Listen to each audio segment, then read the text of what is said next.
विवाह का मुहूर्त निकला जा रहा है। दूल्हा दुल्हन को शीघ्र बुलाइए।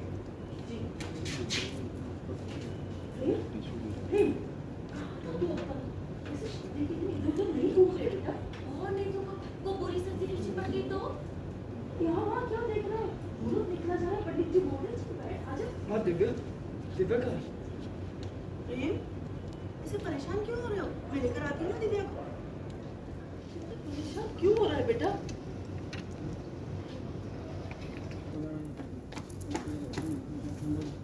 प्रेम, क्या हुआ? ये चाल और नीयत दोनों ही उल्टी है। मुझे समझ नहीं आता। अगर उसे शादी में रहना ही नहीं था, इस तरह से गायब हो जाना था, तुझे बारात लेके बुलाया ही क्यों उसने? बनाई रही हूँ दिव्या यहाँ कहीं सिंगार करत होई आ जाए। पूरे पूरे घर में देखिए, आंगन में न जगह कहीं नहीं। शादी के घर से दुल्हन ही गायब है। कहाँ गई होगी वो? आँख कटा दी इस दिव्या ने। मैं ढूंढता हूँ दस्तक। हाँ। मैंने कितना समझाया था प्रेम को कि इस दिव्या के जाल में ना फंसे। धोखे के दर्द को मेरा बच्चा कैसे बर्दाश्त कर पाएगा? बस बंद करो ये तमाशा। अब अपनी और बेइज्जती हम बर्दाश्त नहीं कर सकते। चलो बारात वापस ले चलो। प्रेम के आने तक का इंतजार कर लेते हैं। वो बस दिव्या को लेकर आता ही होगा। बोला ना वो नहीं आएगी।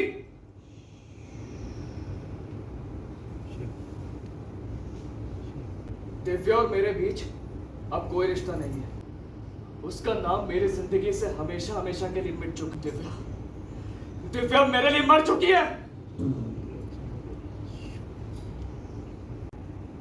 दिव्या भाभी को लेके आइए ना। मुझे आप दोनों की शादी में फूल बरसाना है। बेटा यहाँ पे अब कोई शादी नहीं होती। आप लोग प्लीज प्लीज अपने घर चले जाइए।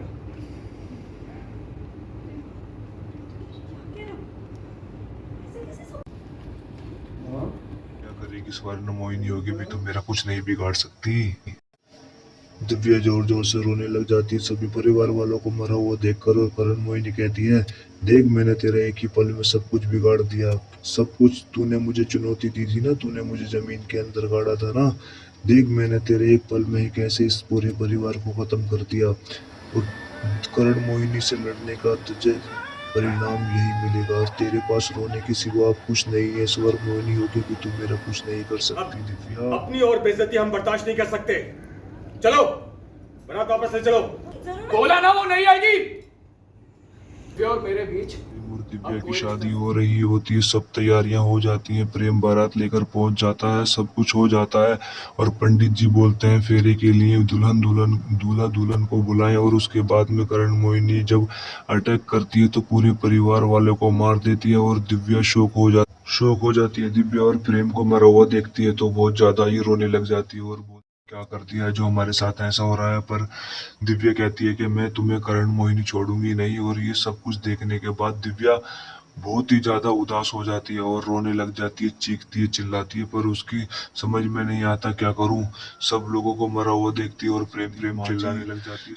सबको देखती है और सब मरे हुए पड़े होते हैं। और करण मोहिनी हंसती है, कहती है, देख मैंने तेरा एक ही पल में सारा अंत कर दिया। आती है और त्रिशूल उठाती है और करण मोहिनी से कहती है, आज मैं तेरा अंत करूंगी करण मोहिनी, क्योंकि तूने आज मेरे हंसता खेलता परिवार को जीते जी मार दिया। तूने मुझे जिंदा लाश बनाकर छोड़ दिया। करण मोहिनी कुछ भी हो जाए, चाहे कुछ भी करना पड़े, पर मैं तेरा एक साइड प्रेम मरा हुआ होता है, उसको याद आती है प्रेम की कि उसने मेरा सुहाग छीन लिया, सब कुछ इसने मेरा बर्बाद कर दिया। दिव्या सब लोग को मरा हुआ छोड़कर ऐसे ही चली जाती है। करण मोहिनी को मारने के लिए लोग होते हैं मरे हुए, सब लोग जिंदा होने लग जाते हैं। जैसे ही वो करण मोहिनी को मार देती है सब लोग जिंदा हो जाते हैं और किसी को कुछ पता नहीं होता कौन आया, किसने मारा, क्या हुआ। पर तो करण मोहिनी को मारने गई होती है और किसी को कैसे जिंदा हुए, क्या हुआ, किसी को कुछ पता नहीं होता। सब लोग जिंदा हो जाते हैं और दिव्या को इधर उधर ढूंढने लग जाते हैं। और इसी वजह से दिव्या और प्रेम की शादी टूट जाती है और प्रेम बारात लेकर उसका वो अपने घर पर चला जाता है। और उसकी माँ बोलती है, बेटा मैंने तो तुझे पहले, पर किसी को कुछ पता नहीं होता दिव्या कहाँ गई है। दिव्या